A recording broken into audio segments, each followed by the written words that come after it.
what we use in Celebrate Recovery. First, a little bit about myself. I am the district representative for Celebrate Recovery here in Southwest Florida, and my area of responsibility goes from Tampa all the way south to US 27. And Celebrate Recovery is designed for anybody with a hurt, a habit, or a hang-up, and this includes all things. This is anybody that has some trauma in their life. And what it's designed to do is through biblical principles and through the Bible, through having Christ as our higher power, is to identify the strongholds in our lives that beset us and have us do the things that we don't normally want to do. Which brings me to, and you should be familiar with this, Paul himself writes in Romans, first off, we all do agree that we're here for the two things. The new covenant of Christ is to have God, put no gods before God the Father himself, and to love our fellow man as we love ourselves. And this encompasses all 12 commandments. This is the new covenant that he sets for each and every one of us to do.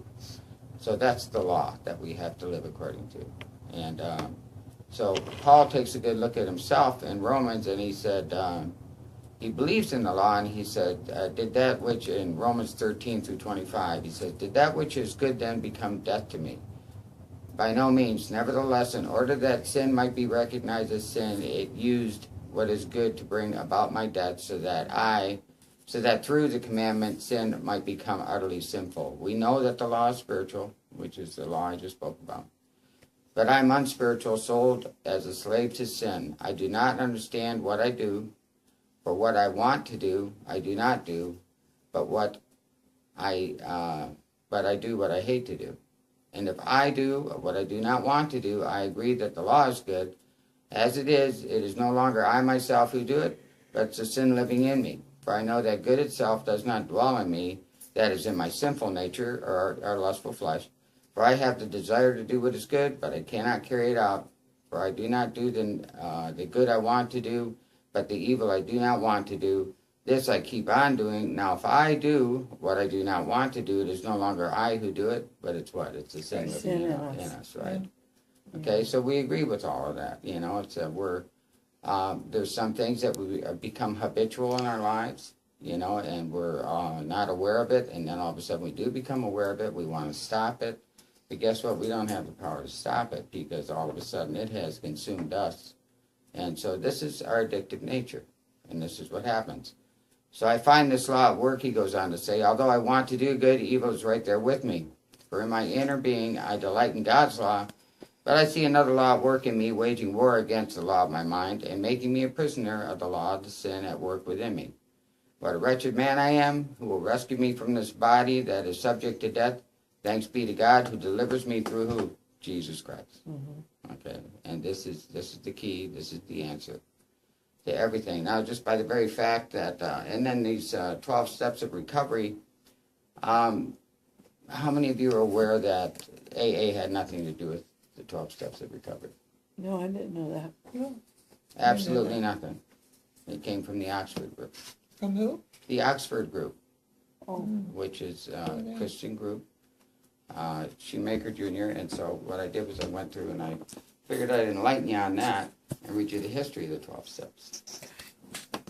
We got time for that, right? Sure. Okay, when I first came to recovery, it was before Celebrate Recovery. It was before there were biblical principles put to the 12 steps as far as I knew it here at Celebrate Recovery. But I was given this, which is called the Serenity Bible Companion for the 12 Steps of Recovery many years ago, about 14, 15 years ago. And my eyes just went pop, wow. This is the ticket.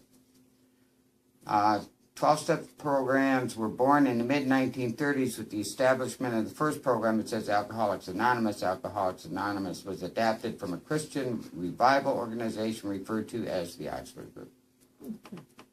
Let's take a moment to trace the spiritual lineage of the Oxford Group, okay? All of the movements of the church, beginning with Peter and Paul and the other apostles, had their goal a spiritual awakening or renewal, did they not? That's what happened to all of them. This was true through the various monastic movements, the Protestant Reformation and the Oxford movement of the early 1800s. It was true also of the Oxford group, originally called a First Century Christian Fellowship, an evangelistic movement in the 1900s out of which the 12 Steps grew. Both the Oxford group and the healing message and the 12 Steps have at their hearts the desire to take a healing message to people caught in unwholesome lifestyles. Dr. Frank Buckman, a Lutheran minister of Pennsylvania Dutch stock, was the founder of the Oxford group here in the United States. This was the parent group of Alcoholics Anonymous, which in turn is the source of the 12-step recovery process. While attending the 1908 Keswick Convention in England, Buckman had an experience that changed his life. Bearing resentments and feelings or ill will toward the official board of a hospice he had established and from which he had been compelled to resign because of differences with those board members, he entered a little church in Cumberland. His pride and anger had prevented his serving as a Christian minister should. Suddenly in that church, through a woman's talk about the power of Christ's redemption, he envisioned the suffering face of the crucified Christ. In that moment, he realized what a distance his resentment had placed between himself and God's unconditional love. Spiritually transformed, he was filled with an intense feeling of life as he surrendered his will and willfulness to God. The Oxford principles of surrender, restitution, and sharing were founded on his personal experience of a spiritual personal witnesses, Bible study, and informal talks. In other words, small group church. Okay, and they shared meals. All right, members were encouraged to find and work with persons who suffered from problems similar to their own. For example, recovering alcoholics were encouraged to minister to others who suffered from alcohol dependencies. The use of attention-getting, easy to remember, easy to repeat slogans also became common in the group circles. Bill Wilson, the founder of AA, traced his journey of sobriety through the Oxford group in November of 1934 while he was still a practicing alcoholic. Bill was visited by an old friend, Abby Thatcher, who had been restored to sobriety through the Oxford group. Okay, do you remember, anybody seen that movie? Oh, yeah. Okay, remember Abby Smith comes to the Right. bedside and said, I've had this spiritual experience, you know. And he's going, man, I want that too, you know. And anyway, so 1 month later, while in a hospital undergoing treatment for alcoholism, Bill was again visited by Thatcher, at which time the principles of the group were explained. 20 years later, Bill Wilson described his conversion experience that night in this way. He said, my depression deepened unbearably, and finally it seemed to me as though I were at the very bottom of the pit. I still gagged badly at the notion of a power greater than myself, but finally, just for the moment, the last vestige of my proud obstinacy was crushed. All at once I found myself crying out, if there's a God, let him show himself. I'm ready to do anything, anything. Suddenly, the room lit up with a great white light. I was caught up into an ecstasy which I love it. there was no words to describe. It seemed to me in the mind's eyes that I was on a mountain, that a wind, not of air but of spirit, was blowing, and then it burst upon me that I was a free man. Slowly, the ecstasy subsided. I lay on the bed, but now for a time I was in another world, a new world of consciousness. All about me and through me there was a wonderful feeling of presence, and I thought to myself, so this is the God of the preachers. A great peace stole over me, and I thought, no matter how wrong things seem to be, they are still all right. Things are all right with God and his world.